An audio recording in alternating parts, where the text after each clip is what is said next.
Hi children, നമസ്കാർ. അപ്പോൾ ഞാൻ ഇന്ന് മഹാദേവി വർമ്മയുടെ മധുർ മധുർ മേരെ ദീപക് ജൽ എന്നുള്ള കവിതയാണ് എടുക്കുന്നത്. അപ്പോൾ ഇതിൽ ഹിന്ദി എക്സ്പ്ലനേഷൻ ഇതിൽ കൊടുത്തിട്ടുണ്ട്, അതേപോലെ തന്നെ മലയാളത്തിലെ എക്സ്പ്ലനേഷൻ ഞാൻ പറയുന്നുണ്ട്. അപ്പോൾ നന്നായിട്ട് ശ്രദ്ധിച്ച് കേട്ട് പഠിക്കുക കേട്ടോ.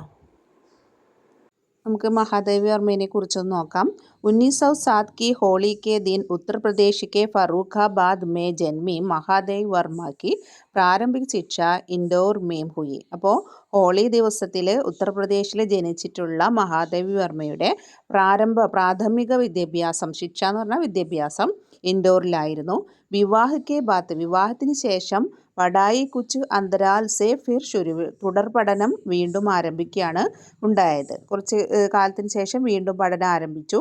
വേ മിഡിൽ മേം പൂരെ പ്രാന്ത് മേ പ്രഥമായി അവർ ഛാത്രവൃത്തി ബി ഗെയ്, സ്കോളർഷിപ്പും അതേപോലെ തന്നെ പഠനകാര്യത്തിലും ഒന്നാം സ്ഥാനത്ത് എത്തുകയും സിൽസില കൈ കക്ഷാവും തക് ചല, ഈ ഒരു രീതി, അതായത് ഒന്നാം സ്ഥാനത്ത് എത്തുകയും സ്കോളർഷിപ്പോട് കൂടി പാസ്സാവുകയൊക്കെ ചെയ്യുന്ന ഈ രീതി എല്ലാ ക്ലാസ്സുകളിലും തുടരുകയാണ്.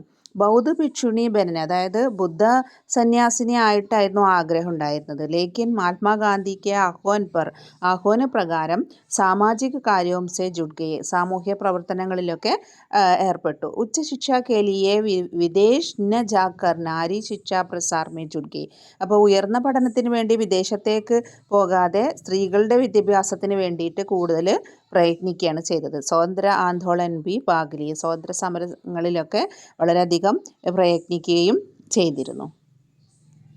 महादेवी ने छायावाद के 4 प्रमुख रचनाकारों में औरों से भिन्न अपना विशिष्ट സ്ഥാൻ ബനായ. മഹാദേവി വർമ്മ ആത്മീയമായിട്ടുള്ളതാണ്. ഛായാവാദ് ഒക്കെ 4 പ്രമുഖമായ രചനാകാരന്മാരിൽ നിന്നും വ്യത്യസ്തമായ രീതിയിലായിരുന്നു, വിശിഷ്ട സ്ഥാനം തന്നെയായിരുന്നു മഹാദേവി വർമ്മക്ക് ഉണ്ടായിരുന്നത്. ദേവിക സമസ്യ കാവ്യ വേദനാമയ, എല്ലാ കാവ്യത്തിനും ഒരു വേദന നിറഞ്ഞതായിരുന്നു. ഇൻകി കവിത കാ സ്വർ സബ്സെ ഭിന്ന ഔർ വിശിഷ്ടതോ ധാഹി സർവദാ അപരിചിത്ത്, മറ്റുള്ളവരിൽ നിന്നും വ്യത്യസ്തമായിരുന്നു, വളരെയധികം ഭിന്നവുമായിരുന്നു. അതേപോലെ തന്നെ സാഹിത്യക ബേജോഡ് ഗദ്യരചനാവും സേബി സമൃദ്ധ കിയ, സാഹിത്യത്തിൻ്റെ ആ ഒരു രീതിയിൽ തന്നെ ഒരുപാട് വ്യത്യാസമുണ്ടായിരുന്നു എന്നാണ് ഈ രചനാവും കീഴിൽ പറയുന്നത്.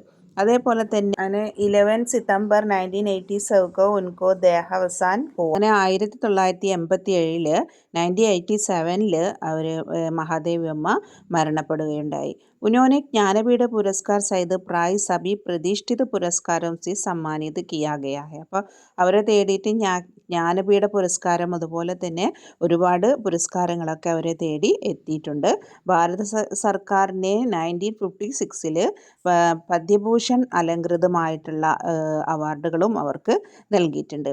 അതേപോലെ തന്നെ 8 വർഷ की उम्र में 12 മാസ ജൈസി ബേജോഡ് കവിത ലിഖ്നെ വാലി മഹാദേവി की പ്രമുഖ കാവ്യകൃതികളാണ് നിഹാർ, രശ്മി, നീരജ, സന്ധ്യാഗീത്, ദീപശിഖ, പ്രഥമായാം തുടങ്ങിയ അഗ്നിരേഖ, യാമ. അവർ ഗദ്യരചനകളാണ് അതീത് കെ ചലച്ചിത്ര, ശൃംഖല കി കടിയാം, സ്മൃതി കി രേഖായം, പതുക്കെ സാത്തി, മേരാ പരിവാർ തുടങ്ങിയെല്ലാം തന്നെ. അതേപോലെ തന്നെ ചിത്രകലയിലും വളരെയധികം ഇൻട്രസ്റ്റ് ഉള്ള ഒരു വ്യക്തി തന്നെയായിരുന്നു മഹാദേവി വർമ്മ. അപ്പോൾ ഇത്രയൊക്കെയാണ് മഹാദേവി വർമ്മയെ കുറിച്ചിട്ട് പറയുന്നത്. ഇനി നമുക്ക് പോയത്തിലേക്ക് പോകാം. അപ്പോൾ ലെസണിലേക്ക് പോകുന്നതിന് മുന്നേ മിസ്സിൻ്റെ ചാനൽ ഒന്ന് സബ്സ്ക്രൈബ് ചെയ്യാം. അതേപോലെ നിങ്ങളുടെ വിലയേറിയ കമൻറ്റും കൂടെ ഒന്ന് അറിയിക്കുക കേട്ടോ.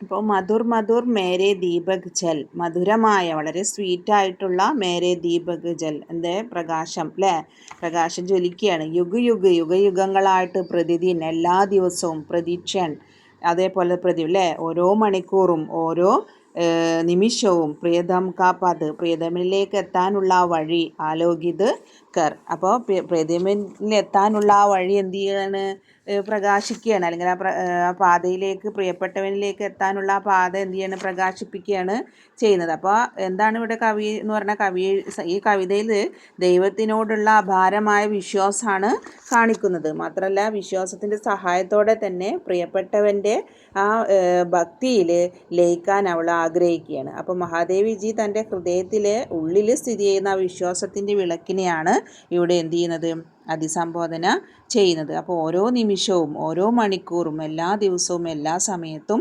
യുഗങ്ങളായിട്ട് തൻ്റെ പ്രിയപ്പെട്ടവൻ്റെ പാതയിൽ ജ്വലിച്ചു കൊണ്ടിരിക്കണമെന്നാണ് കവി നമുക്ക് ഈ കവിതയിലൂടെ പറഞ്ഞു തരുന്നത്.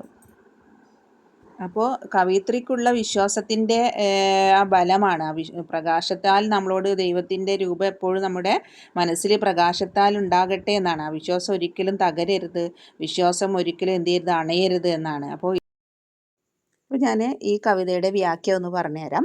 കവിത്രിക്ക് മൻമേ ഈശ്വർ പ്രതി അഗാധ വിശ്വാസ് ഹെ എന്നാണ്. കവിത്രിയെ സംബന്ധിച്ചിടത്തോളം ദൈവത്തോടുള്ള അപാരമായിട്ടുള്ള അഗാധമായിട്ടുള്ള വിശ്വാസമാണ് പറയുന്നത്. ഇസി അവസ്ഥ और विश्वास है सहारे यह अपने प्रियतम परमात्मा की ഭക്തി മേ ലീൻ ഹോ ജാനാ ചാത്തി ഹെ.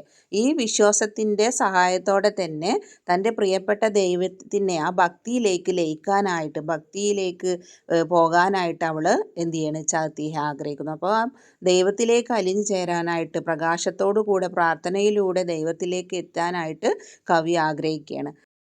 महादेवी जी अपने हृदय अथवा अधर्मन में स्थित आस्था रूपी दीपक को संबोधित करती हुई कहती है कि. അപ്പോൾ മഹാദേവി വർമ്മ എന്താണ്, തൻ്റെ ഹൃദയത്തിലെ ഉള്ളിൽ സ്ഥിതി ചെയ്യുന്ന ആ വിശ്വാസത്തിൻ്റെ ആ വിളക്കിനെയാണ് എന്ത് ചെയ്യുന്നത്, നമുക്ക് അഭിസംബോധന ചെയ്യുന്നത്. തും ലഗാതാർ ജൽത്തെ രഹോ ഹർ പൽ ഹർ ഗഡി ഹർ ദിൻ ഹർ സമയ യുഗ യുഗാന്തർ തക് ജൽത്തെ രഹോ. അപ്പോൾ എന്താ പറയുന്നത്, നിങ്ങൾ തുടർച്ചയായിട്ട് ഓരോ നിമിഷവും ഓരോ മണിക്കൂറും ഓരോ ദിവസവും എല്ലാ സമയത്തും യുഗയുഗങ്ങളായിട്ട് തൻ്റെ പ്രിയപ്പെട്ടവൻ്റെ പാതയിൽ ജ്വലിച്ചു കൊണ്ടിരിക്കണമെന്നാണ് അവർ പറയുന്നത്. ഇനി എന്താ പറയുന്നത് അടുത്തത്,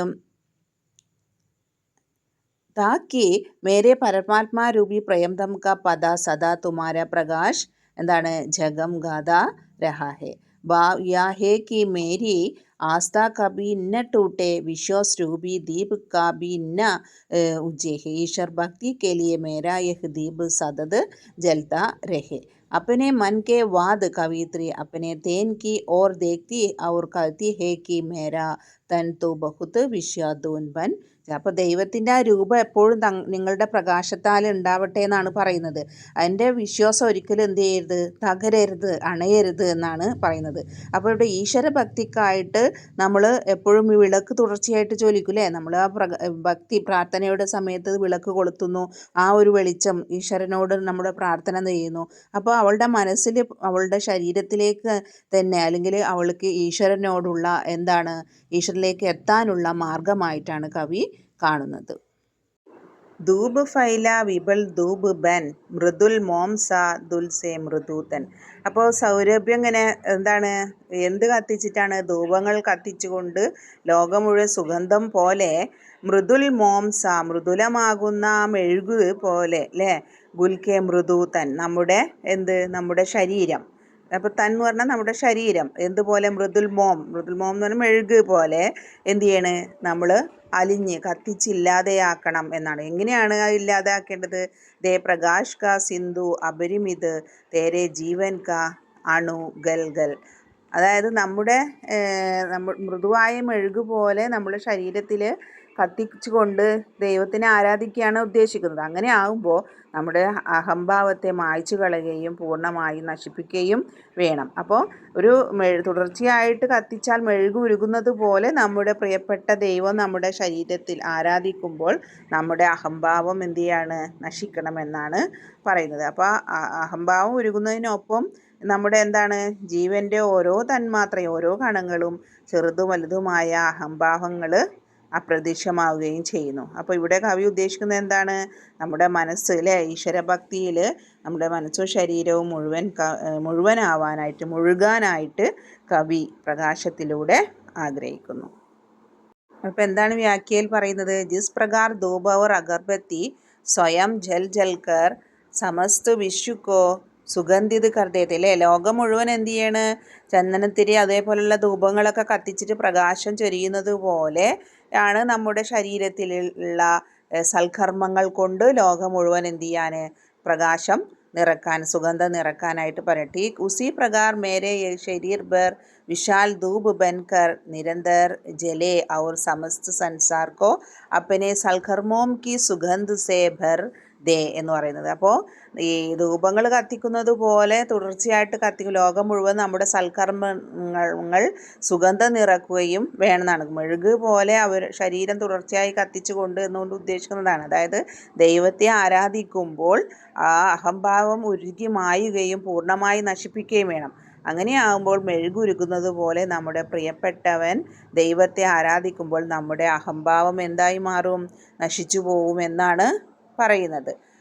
उसने कवियत्री अपने तन को कोमल मोम का समान बनकर निरंतर जलते हुए पानी प्रभु भक्ति करते हुए अपने अहंकार को जाता है, मीठा देम पूर्णता नष्ट कर दे, जिस प्रकार मोम लगातार जलते हुए विदल घर अदद समाप्त हो जाता है, ठीक उसी प्रकार अपने प्रियतम परमात्मा की ആരാധന करते ही उसे अपने अहंकार को मीटा देने चाहिए അല്ലേ. അപ്പോൾ നമ്മുടെ ദൈവത്തെ ആരാധിക്കുമ്പോൾ നമ്മുടെ അഹംഭാവം ഉരുകിപ്പോവുകയും പൂർണ്ണമായിട്ട് നശിക്കുകയും തുടർച്ചയായിട്ട് മെഴുകുപോലെ അത് കത്തിപ്പോകുമ്പോൾ, ദൈവത്തെ നമ്മൾ ആരാധിക്കുമ്പോൾ നമ്മുടെ അഹംഭാവവും മെഴുകുപോലെ കത്തിപ്പോവുമെന്നാണ് കവി ഉദ്ദേശിക്കുന്നത്.